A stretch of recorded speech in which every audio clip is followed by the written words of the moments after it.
Boot ஓப்பனருக்கான ஸ்விட்சை இங்கே centre கன்சோலில் ஒரு button மாதிரி கொடுத்துருக்காங்க.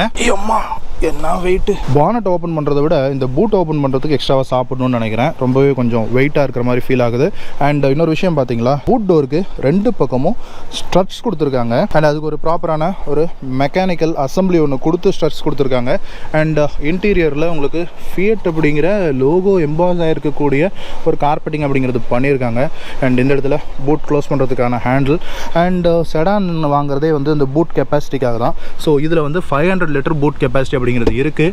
இப்போ வந்து செடான்லேருந்து எஸ்யூவிக்கு மாறி எஸ்யூவிலேருந்து கூப்பே எஸ்யூவிக்கு மாறக்கூடிய காலகட்டம். அதுலேயும் வந்து இந்த பூட் ஸ்பேஸை காப்பி அடிக்கிறாங்க எல்லாரும். ஸோ 500 லிட்டர்ஸ் 470 லிட்டர்ஸ்னு கர்வ்லையும் பசால்ட்லையும் கொடுத்துருக்காங்க. ஸோ அந்த டைமில் செடானில் 500 லிட்டர்ஸ் வந்தது அப்படிங்கிறது தெரிஞ்சுக்கோங்க. ஸோ ஒரு பெரிய லாங் ஜர்னிக்கு கண்டிப்பாக போதுமானது தான். And stepney wheel. ஸோ இது வந்து 14 இன்ச் வீல்ஸ் தான் கொடுத்துருக்காங்க. ஒரு சைஸ் வந்து டவுன் சைஸ்டான வீல்ஸ் தான். ஸோ இதுலேயே வந்து மென்ஷன் பண்ணிட்டாங்க 80 km ஸ்பீடுக்கு மேலே போகாதீங்க இந்த டயர் போட்டு அப்படின்னு. ஸோ இது வந்து ஒரு ஸ்டீல் ரிம் தான், அலாய் வீல் கிடையாது. அண்ட் டூல் கிட் இந்த இடத்துல ப்ரொவைட் பண்ணிட்டாங்க. ஸோ நல்ல ஒரு டீப்பான பூட் ஸ்பேஸ் தான். ஆனால் என்ன, இது கொஞ்சம் லிஃப்ட் பண்ணி வைக்கிற மாதிரி இருக்கும். பட் இந்த ஓப்பனிங் இருக்குல்ல, இது கொஞ்சம் சின்னதாக இருக்கிற மாதிரி ஒரு ஃபீல். பூட் டோர் க்ளோஸ் பண்ணிடுவோம்.